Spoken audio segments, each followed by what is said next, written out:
This morning, Shanquella Robinson's family taking the FBI and the U.S. State Department to court in the mysterious death of the North Carolina woman. Those responsible for her murder have not been held accountable. The lack of justice serves as a painful reminder of the vulnerabilities faced by individuals, especially young Black women. When Shanquella Robinson boarded a flight to Cabo San Lucas, Mexico, she was expecting a fun getaway with friends. Sun, sand, and relaxation were on the agenda, nothing out of the ordinary for a young woman looking to enjoy life. But within 24 hours, she was dead. At first, the story seemed all too familiar.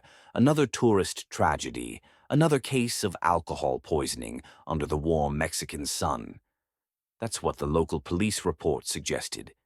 But something didn't add up. Why did her autopsy report contradict the initial claims?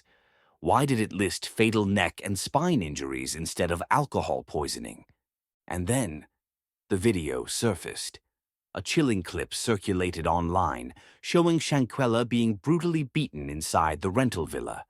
She was defenseless, naked, and struggling to stand as someone attacked her. Her so-called friends stood around, some watching, some recording. But no one stepped in to help. What really happened in that villa? How did a carefree vacation turn into a homicide investigation spanning 2 countries? And the biggest question of all, who is responsible for Shanquella Robinson's death? This is the story of a crime that has sparked international outrage, transnational investigations, and growing pressure for justice. As we delve deeper into the story of Shanquella Robinson, we are forced to confront the unsettling truth that not all friendships are what they seem. The people we trust the most, the ones we laugh with, travel with, and confide in, can sometimes be the very ones who betray us in the worst possible ways. Shanquella's story is more than just a tragic death. It is a mystery shrouded in deception, a case where the lines between truth and lies have been deliberately blurred. From the very beginning, the inconsistencies in her so-called friends' stories raised suspicions. How did a fun getaway turn into a crime scene? How did a young woman with her whole life ahead of her go from smiling in vacation photos to being found lifeless in a foreign country? The justice system moves painfully slow, and as the investigation drags on, we are left with more questions than answers. What secrets are her travel companions hiding? Why did the Mexican authorities initially brush this off as alcohol poisoning? And most disturbingly, why did no one help her? So let's step into the shadows of this chilling mystery and see where the truth leads. A warm welcome to True Crime Family Stories. We're excited to have you join us as we delve into the darkest corners of human nature, exploring the most shocking true crime stories from around the world. To stay up to date on our latest episodes, please subscribe to our channel and hit the notification bell. We'd also love to hear from you. Let us know in the comments where you're watching from, as we might just be covering a crime from your city or neighborhood next. Your support means a lot to us, and we appreciate your feedback in helping us create more content that resonates with our audience. On October 28th, 2022, Shanquella Robinson stood in the bustling terminal of Charlotte Douglas International Airport, excitement bubbling in her chest as she waited to board her flight to Cabo San Lucas, Mexico. She was 25, vibrant and full of promise, a successful entrepreneur who had built her own hair braiding business, Exquisite Kids, alongside her fashion line, Exquisite Boutique. Her future gleamed with potential, and this trip was meant to be a celebration of the life she had so carefully built. She was traveling with 6 people she believed were friends: Khalil Cook, Malik St. Patrick Dyer, Winter Essence Donovan, Alice Michelle Hyatt, Dejane Jackson, and Nazir Wiggins. Together, they would later be dubbed the Cabo Six. They planned to stay in a luxurious villa in the Puerto Los Cabos resort, a place of sprawling ocean views and sun-soaked freedom. Shankela believed it was a chance to relax and deepen the friendships she valued. That morning she called her mother, Salamandra Robinson, just before boarding. When I spoke with her, she seemed to be pretty happy. She was laughing, Salamandra later told CNN. She seemed very happy on that trip. I said, "Okay, enjoy yourself. Love you. I will talk to you tomorrow." But tomorrow never came. October 29th started as any other day might on a tropical vacation. The ocean breeze carried the scent of salt and sun through the open villa, and laughter echoed from the rooms as the friends prepared for a day of adventure. But somewhere between the laughter and the afternoon heat, the trip twisted into a nightmare. At 2:13 p.m., a doctor from the American Medical Center in Cabo San Lucas was urgently requested. The call claimed that a resident at the villa had taken ill. Around the same time, Salamandra Robinson's phone buzzed back home in North Carolina. One of Shanquella's travel companions told her that her daughter was sick, suffering from alcohol poisoning, but a doctor was on the way.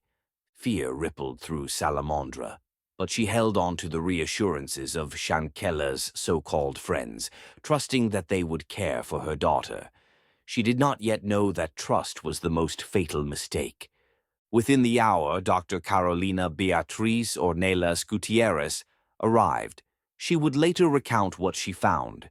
A young woman, naked, lying on the floor of the villa, barely conscious. Shankela was dehydrated, disoriented, and unable to communicate, symptoms that could align with severe intoxication, but also spoke of something far worse. When the doctor urged the group to allow her to take Shankela to a hospital, they refused, insisting that she be treated inside the villa. Their voices were steady, unflinching, and filled with a kind of detachment that should have sounded alarm bells. Why did they refuse to let her go to the hospital? What were they afraid a doctor might find? Despite her misgivings, the doctor attempted to treat Shankela on site, inserting an IV drip to counter what the friends claimed was a severe hangover. The line failed to deliver. Shankela's condition nosedived. At 4:13 p.m., she went into a tonic-clonic seizure, her muscles locking as she convulsed, limbs trembling uncontrollably. The doctor, realizing the situation was spiraling beyond her control, called for an ambulance at 4:20 p.m. But even this action came too late. By 4:49 p.m., the paramedics had arrived to a scene that was slipping from dire to deadly. Shankela was gasping for breath, her pulse faint. They fought to save her, administering 14 rounds of CPR, injecting 5 doses of adrenaline, and shocking her heart with a defibrillator 6 times. Her heart refused to beat. At 5:57 p.m., Shankela Robinson was pronounced dead. Los Cabos Municipal Police Department officers, known only as Omar and David, arrived shortly after.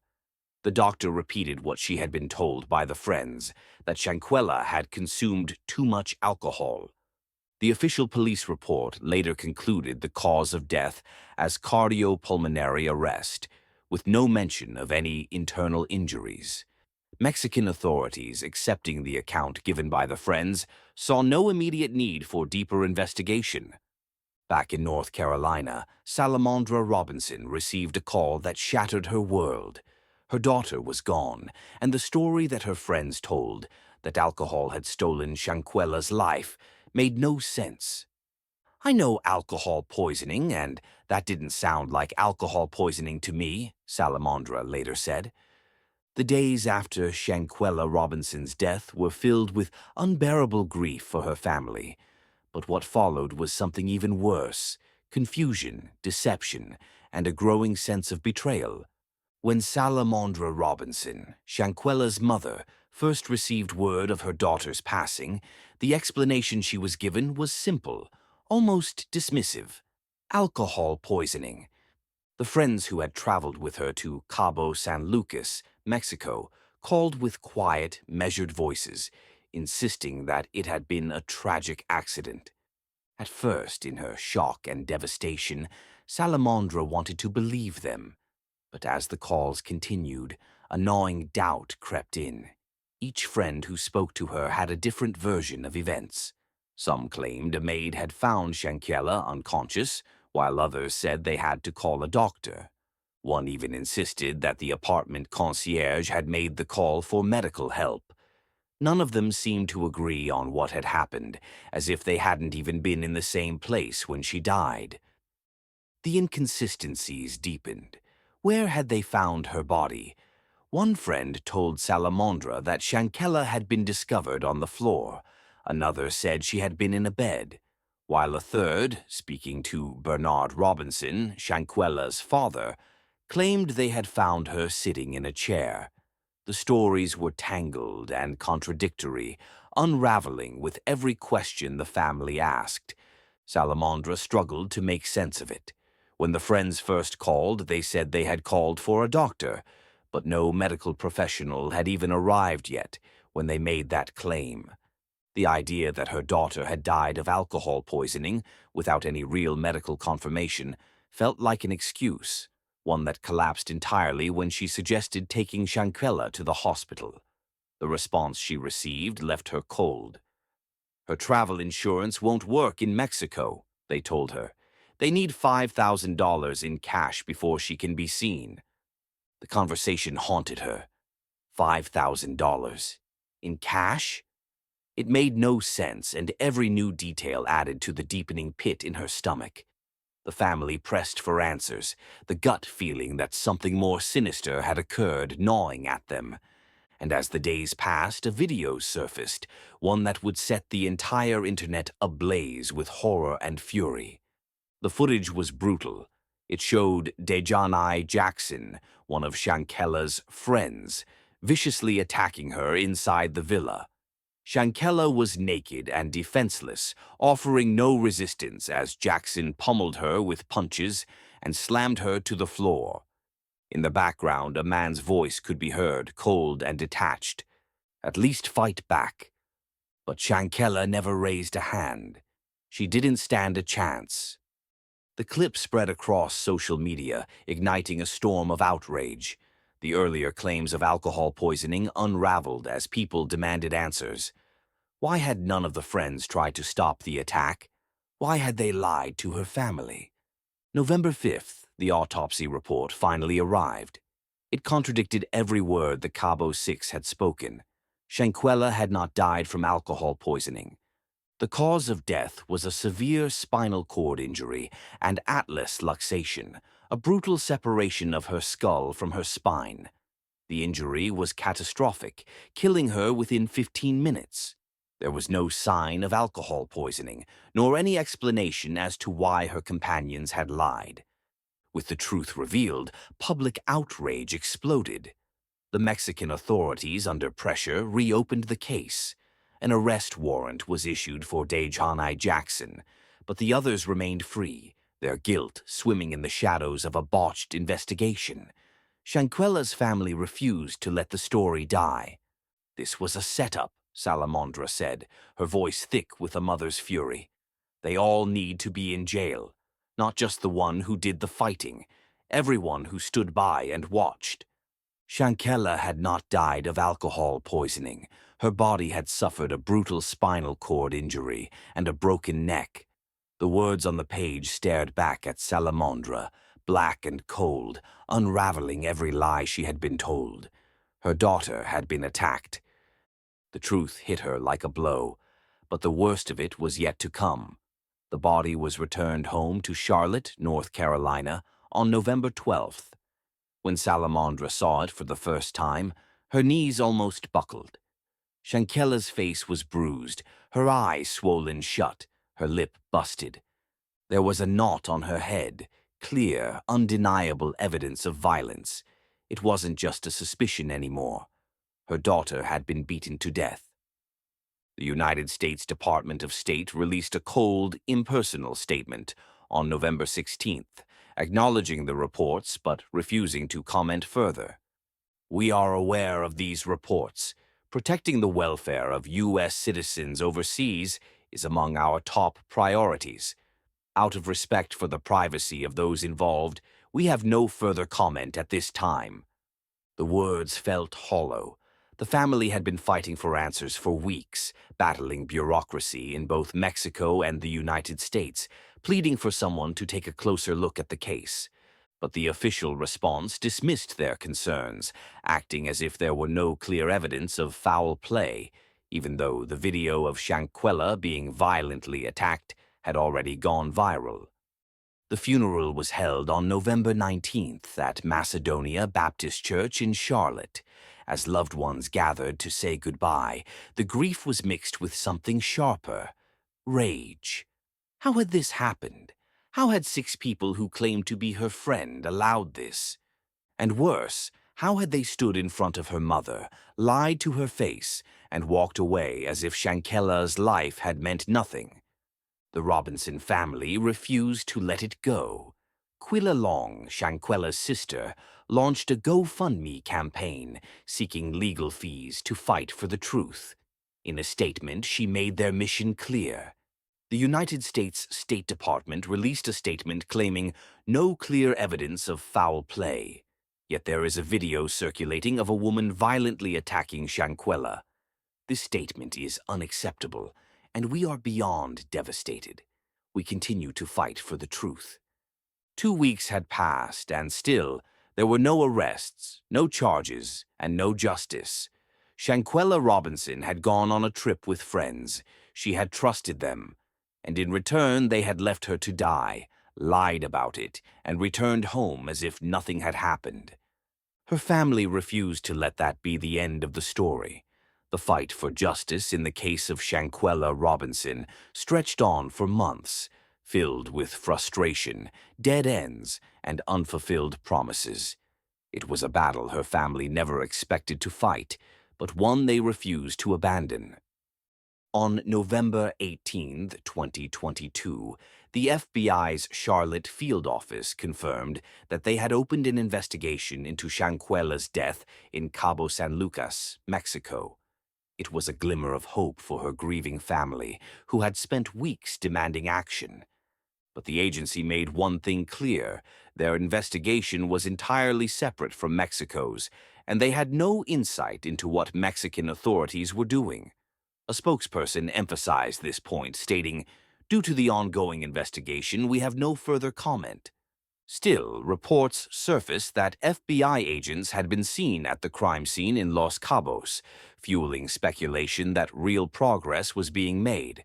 But for Shankella's family, the wait for answers dragged on painfully. Then, on November 23rd, a breakthrough.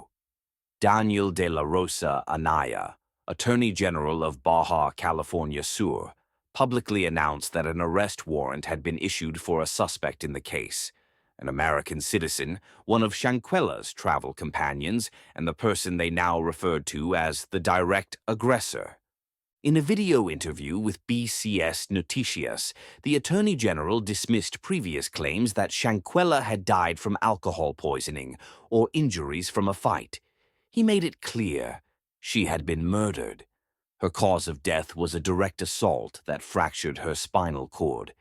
The prosecutor's office in Mexico wasted no time. They reached out to Mexican federal prosecutors and U.S. officials seeking to initiate an Interpol Red Alert, an international warrant to locate the suspect in the United States. Formal extradition proceedings were already being prepared to return the alleged killer to Mexico to stand trial. The governor of Baja California Sur, Victor Manuel Castro Cosillo, acknowledged that the case had initially been misclassified as an accident. But now it was clear. This was a femicide. Someone had brutally attacked Shanquella Robinson and left her to die, and the Mexican government was determined to bring them to justice. But despite the arrest warrant, no one had been taken into custody. Weeks turned into months, and Shankella's family waited. Her mother, Salamandra Robinson, had heard nothing. The U.S. government remained silent. Her daughter's killers walked free, returning to their lives as if nothing had happened. By early March 2023, the Robinson family had had enough. They traveled to Washington, D.C. alongside their attorney and a group of activists to demand answers. In a news conference, Salamandra's voice was filled with pain and frustration as she spoke to the press. To talk about what do we do now? How do we go forward? Or do we tell Ms. Salamandra that there's no hope for justice for her child? And we are grateful that they said no, don't give up on the process, that we're going to look at what can be done to make sure that there is at least due process for Shanquella Robinson. No one has been arrested. The people who knew what happened to my daughter are living their lives. They have returned to work, and my family is left to wait and wait to beg for answers. Quilla Long, Shanquella's sister, echoed her mother's heartbreak. I feel like our government has failed us, she said. It was difficult not to feel abandoned. Attorney Sue Ann Robinson, working alongside their attorney Ben Crump, laid out the reality of the situation in plain terms. The Mexican government had done its part. They had conducted their investigation, compiled evidence, and submitted everything to the U.S. government. But the United States had done nothing. The ball is clearly in the United States court, she declared. Ben Crump himself vowed to take the fight to the highest levels of power. He called on the Biden administration, the State Department, and the Department of Justice to act. I plan on talking to the highest levels of our government to say Shanquella Robinson is not irrelevant. You all need to give her the same dignity and respect as any citizen in the United States would merit. It had been months since Shanquella Robinson was murdered. Months since her family had learned the truth. They had been patient, they had followed the law, and yet justice remained out of reach. And the ones responsible, they were still free. Shanquella's death became more than just another headline. It was a testament to betrayal, to the cruel reality that evil sometimes wears the face of friendship. It was the loss of a daughter, a sister, a woman who had trusted the people who would ultimately destroy her. Her family continues to fight, clinging to the hope that justice, though delayed, will one day come. And for the millions who watched her story unfold, the question still burns. How many others will suffer in silence? How many will be betrayed by those they trust? In the end, the story of Shanquella Robinson isn't just about a life taken too soon. It's a cry for accountability, a reminder that the worst monsters are often those who stand beside us, smiling, plotting, and ready to strike. If you haven't already, like this video and share it with someone who needs to hear Shanquella Robinson's story. Subscribe for more true crime stories that uncover the truth and seek justice. Thanks for watching till the end, and we'll see you in our next true crime story. If this chilling story sent shivers down your spine, make sure to share the video. Subscribe to the channel for more true crime stories. Don't forget to hit the notification bell to ensure you never miss a new video.